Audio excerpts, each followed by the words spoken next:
ẹ̀gbọ́n náà báwo ni ọba Aláàfin Àtìbà àtọba tẹ́lẹ̀ àti Kurunmi Ijaye Aare Onakakanfo báwo ni wọ́n ṣe pètèpèrò láti pa Fasoyin ẹni tó tẹ ìlú Fiditi dó?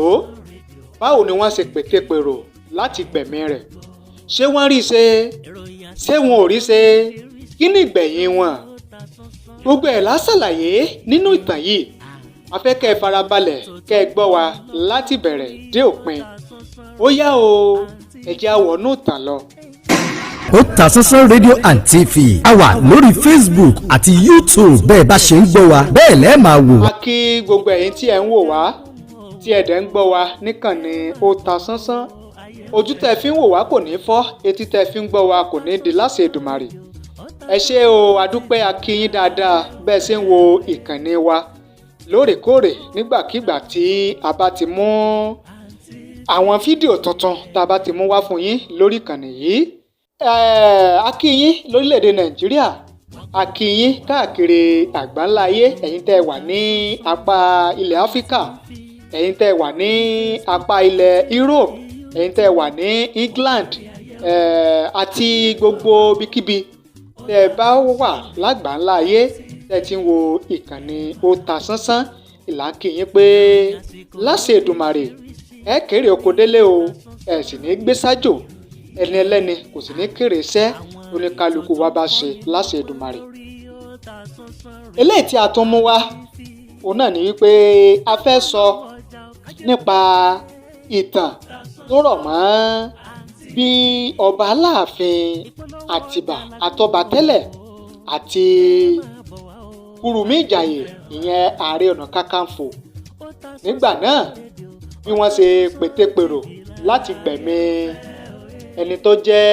ẹni tó tẹ ìlú Fiditi dó lónìí ìyẹn Fasoyin tàbí Fasoyin.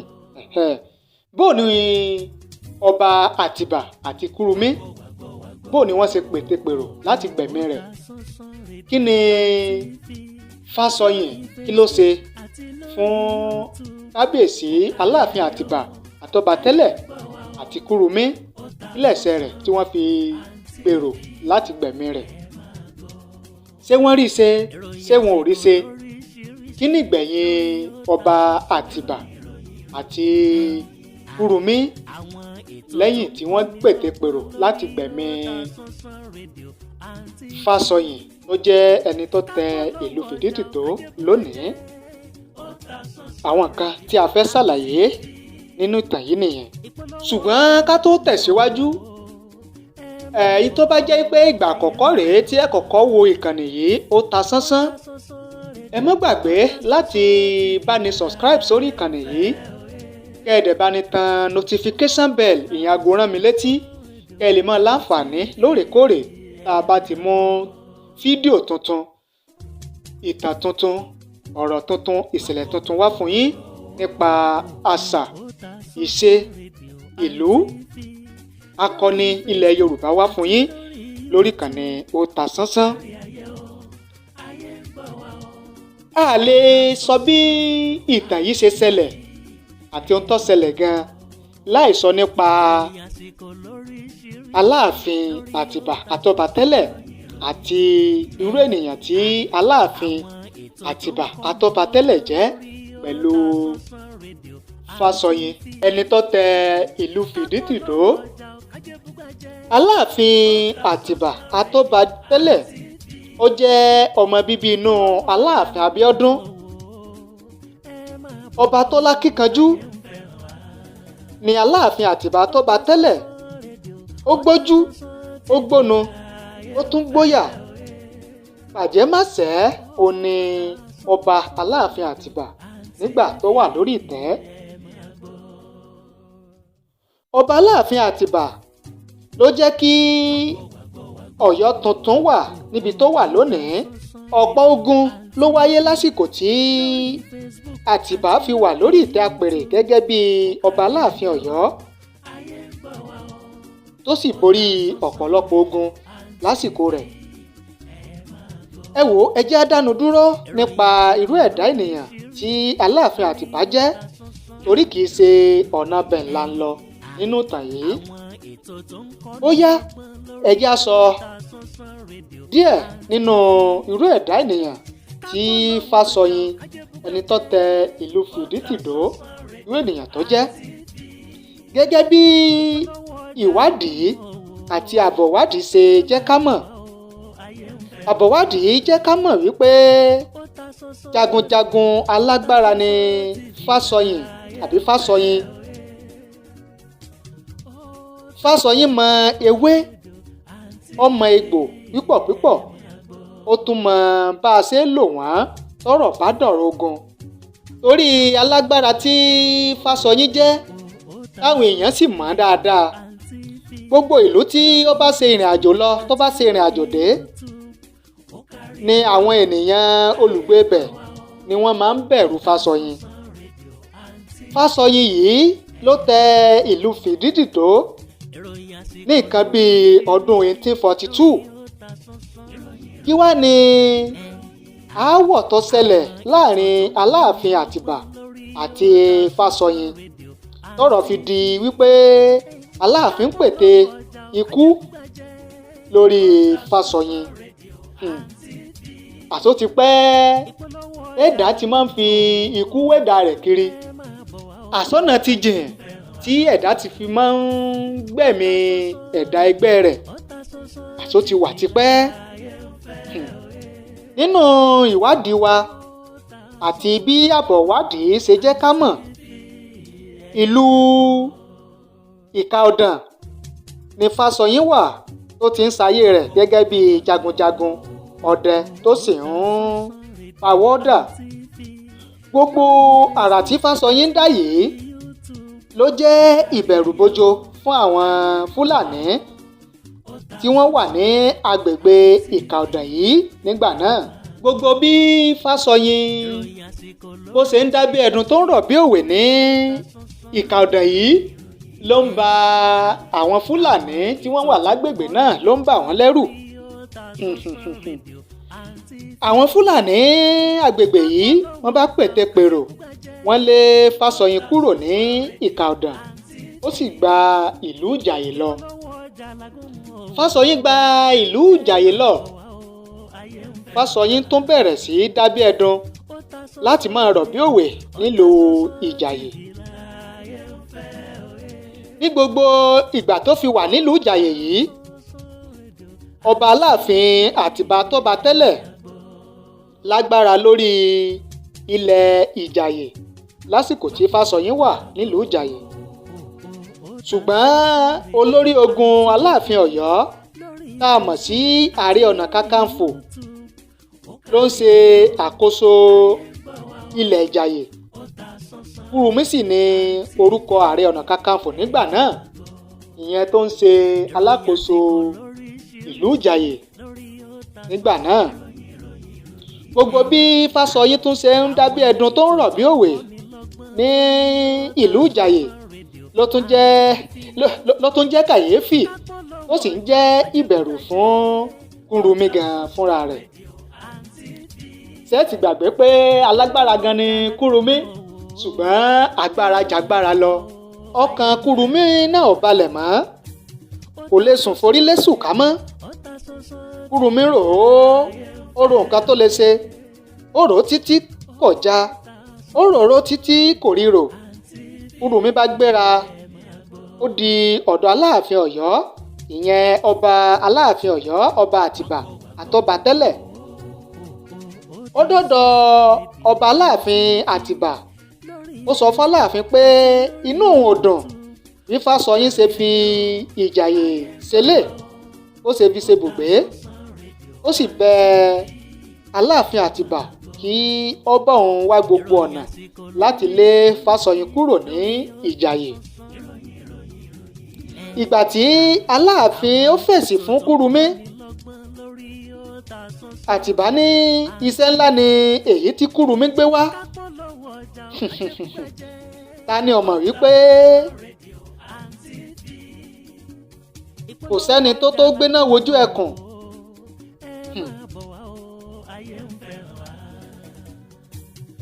Aláàfin Atiba ní ọ̀nà àbáyọ kan ṣoṣo tó wà ó ní kí àwọn pètepèrò láti gbẹ̀mí Fasoyin.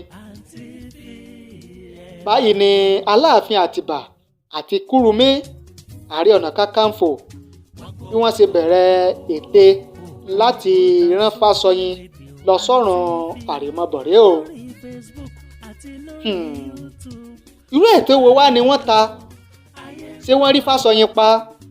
Tí wọ́n bá rí Fasoyin pa, báwo ni wọ́n ṣe pa á?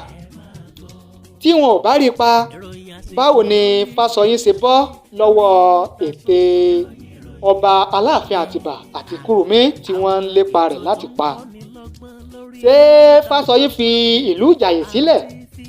Kí ni ìgbẹ̀yìn Aláàfin Atiba àti Kurunmi àti Fasoyin gan fúnra rẹ̀? Ẹ wò ó, èmi ń tiyín, ẹ̀yin ń tèmi. Ọba Aláàfin Atiba àti Kurunmi pète láti pa Fasoyin lójúnà láti lé kúrò ní ìlú Ìjàyè. Aláàfin ránṣẹ́ sí Fasoyin kó yọjú sí òun láàfin Ọ̀yọ́, ṣùgbọ́n ọba ti pèsè àwọn ẹ̀ṣọ́ tó ṣángun dáadáa, ó ti pèsè ẹ̀ sílẹ̀ wípé kété tí Fasoyin bá ti dé ààfin, ó ní kí àwọn ẹ̀ṣọ́ tí wọ́n ṣángun yìí tí wọ́n ti pèsè lẹ̀ ní kí wọ́n gbẹ̀mí Fasoyin. Mo gbà ládùúrà wípé gbogbo ẹni tí ń ṣọ́ wa tá a ṣọ́, ọba Èdùmàrè yóò máa ṣọ́ wa lọ́wọ́ wọn o. A borí ọ̀tá, a ṣẹ́gun ọ̀tá láṣẹ Èdùmàrè. Ogun ọ̀tá, ète ọ̀tá, ìmọ̀ràn ọ̀tá kò ní í jọ lórí wa. Bẹ́ẹ̀ Fasoyin ò mọ̀ wípé ọba Aláàfin Atiba ti pèsè kúlẹ̀dé òun. Bó tiẹ̀ mọ̀ gan-an, ṣé Fasoyin ò gbọ́dọ̀ kọ̀hún sí ọba Aláàfin Atiba lẹ́nu nígbà tí wọ́n ránṣẹ́ pé? Dídé tí Fasoyin dé ààfin Atiba, ṣùgbọ́n bí gbogbo àwọn ẹ̀ṣọ́ tí wọ́n ti pèsè sílẹ̀ láti lù pa, bí wọ́n ṣe gbọ́wọ́ sókè, bẹ́ẹ̀ ni wọn ò lè gbé ọwọ́ wálẹ̀ mọ́. Agbára pọ̀. Eléyìí sì jẹ́ kàyéfì, ó jẹ́ ìyàlẹ́nu ńlá fún kábíyèsí ọba Aláàfin Atiba. Fasoyin kò padà sílé, ó sì wọ inú ààfin lọ bá Aláàfin Atiba. Kàyéfì ló jẹ́ f'Aláàfin Atiba ó tún ṣe rí Fasoyin láàfin, torí pé ó ti ní ìrètí pé lọ́gán tí Fasoyin bá ti wọ ààfin, ó ní àwọn ẹ̀ṣọ́ tí wọ́n ṣángun tí wọ́n ti pèsè lẹ̀ ni wọ́n ó ti gbẹ̀mí rẹ̀. Ṣùgbọ́n kàyéfì ńlá ló jẹ́ fún ọba Aláàfin Atiba ó sì padà rí Fasoyin láàfin. Lẹ́yìn àjọsọ ráńpẹ́ láàrin Fasoyin àti Aláàfin Atiba, Fasoyin padà sí Ìjàyè ibi tó ti wá. Dídé tí Fasoyin padà dé Ìjàyè, ó bẹ̀rẹ̀ sí dáko, ó gbin nǹkan ọ̀gbìn lọ bẹ́rẹ́bẹ́ láì gba àṣẹ lọ́wọ́ Kurunmi tó jẹ́ alákòóso Ìjàyè. Gbogbo ìwà àti ìṣesí tó fi mọ́ gbèsè tó lè múnú bí Kurunmi, ó ní àwọn ọmọ àti àwọn ẹrú Fasoyin ṣe nílùú Ìjàyè. Kurunmi tún gbéra, ó lọ sọ́dọ̀ Aláàfin Atiba nígbà kejì láti tún ète wọn pa lórí Fasoyin kí wọ́n lè gbẹ̀mí rẹ̀ dandan. Aláàfin Atiba àtọba tẹ́lẹ̀ tó ránṣẹ́ pé Fasoyin, ṣùgbọ́n kí Fasoyin tó dé, wọ́n ti gbẹ́ kòtò sílẹ̀, wọ́n sì tẹ́ ẹní lé lórí fún Fasoyin láti jókòó lé lórí, lérò wípé tó bá ti jókòó lórí ẹní, inú kòtò ni Fasoyin ó já sí tí wọ́n ó sì sin láàyè. Fasoyin náà kò wá dá lọ ní ẹlẹ́ẹ̀kejì tí Aláàfin Àtìbá pè é kò dá lọ mọ́. Òun àti ajá rẹ̀ ni wọ́n jọ rìn lásìkò yìí ní ẹlẹ́ẹ̀kejì tí ọba Àtìbá tó ránṣẹ́ pè é. Nígbà tó dé ààfin Àtìbá, kábíyèsí ní kó jókòó sórí ẹní. Fasoyin ò sì ṣe méní kò ṣe méjì, kò pa ohùn kábíyèsí dà, ó jókòó sórí ẹní lóòótọ́ àti lódodo. Kódà tìgboyà ó ní Fasoyin fi jókòó lórí ẹní, ṣùgbọ́n ẹní ò rí o, ẹní ò já sínú kòtò, Fasoyin náà ò sì já sínú kòtò. Nígbà tọ́rọ̀ rí bó ṣe wá rí yìí, tí ọ̀rọ̀ rí bí ọba Àtìbá àti Kurunmi tọ́rọ̀ rí bí wọ́n ṣe lérò, ìgbà yìí ni Aláàfin Àtìbá tó wá gbà wípé ẹmú ẹ kì í ṣe bí ẹran rẹ̀, àti wípé okùn tó yí ni wọ́n ń pè ní agba. Báyìí ni Aláàfin Àtìbá ṣe pàṣẹ kí Fasoyin lọ rèé máa ṣayé rẹ̀ ní Ìjàyè bó ṣe wà àti bó ṣe fẹ́. Ìjàyè yìí ni Fasoyin ti ń ṣe ayé rẹ̀ títí di ọdún 1842 kó tó pinnu láti lọ tẹ ìlú míì dó. Orúkọ ìlú míì tí Fasoyin tẹ̀dó la mọ̀ sí Fiditi lónìí olónìí. Fiditi súnmọ́ ìlú Ọ̀yọ́, kò jìnnà sílùú Ìbàdàn. Báwo ni ìlú Fiditi ṣe jẹ́? Kí ni ó bí orúkọ Fiditi tílùú Fiditi ń jẹ́? Ìtàn ò ní tán o. Ìtàn yóò sì ròyìn ẹ̀dá. Gbogbo tá a bá gbáyé ṣe lónìí, ọ̀rọ̀ ìtàn ni ó dàbọ̀ dọ̀la. Ìtàn míì ni orúkọ tí ìlú Fiditi ń jẹ́, ìtàn míì ló rọ̀ mọ́, ó sì dínú fídíò míì nígbà tá a máa mú àwọn ìtàn tó rọ̀ mọ́ ìlú Fiditi gan tá a máa mú wá fún yín. Ó dáa, kí ni ìwòye yín? Kí ni èrò yín? Kí ni àríwísí yín nípa ìtàn tá a mú wá yìí? Ìtàn bí Aláàfin Àtìbá àtọba tẹ́lẹ̀ àti Kurunmi Ìjàyè bí wọ́n ṣe pètèpèrò láti gbẹ̀mí Fasoyin, ẹni tó tẹ ìlú Fiditi dó, bí wọ́n ṣe pètèpèrò láti pa, ṣùgbọ́n tí Fasoyin tó sì bọ́mọ wọn lọ́wọ́. Kí ni èrò yín o? Kí ni ìwòye yín? Ẹ fi ránṣẹ́ sí wa ní ìsàlẹ̀ fídíò yìí láàyè comment kẹjá mọ bó ṣe rí lọ́kàn tiyín. Tí Ọlọ́run bá sì fọ́ tọ́ yín lọ́kàn tẹ́ fẹ́ ṣe ìrànwọ́ fún wa lórí àwọn ìwádìí tá à ń ṣe, torí pé kì í ṣe ìnáwó kékeré, kì í ṣe ìgbìyànjú kékeré òun là ń ṣe láti rí i pé à ń mú àwọn òkodoro àti òtítọ́ ọ̀tàn wá fún yín lórí ìkànnì yìí. Ọ̀la ìlú Ọ̀yọ́, ọ̀la ìlú Kàfàǹsà, ọ̀túnla ìlú Ògbómọ̀ṣọ́, bá a ṣe ń lọ káàkiri nìyẹn. Àfi kí ọba Èdùmàrè kó máa fi ṣọ́ rẹ̀ ṣọ́ wa, ó sì máa dáàbò rẹ̀ bọ̀ wá. Tọ́lọ́ bá fọ́ tọ́ yín lọ́kàn láti ránṣẹ́ ìwádìí wa lọ́wọ́, láti lè jẹ́ pé ká máa tún tẹ̀síwájú láti máa ṣe àwọn ìwádìí ìtàn léyìí tó jẹ́ òtítọ́ wá fún yín. Ẹ kàn sí wa lórí ímeèlì wa tí ẹ̀ ń wò lórí ìkànnì yìí, tàbí ojú òpó WhatsApp tí ẹ̀ ń wò lórí ìkànnì yìí. Ẹ kàn sí wa, ẹ̀mí sí wa, ọba Èdùmàrè yóò sì ràn gbogbo wa lọ́wọ́ láṣẹ Èdùmàrè. Ẹ ṣé o, àdúpẹ́.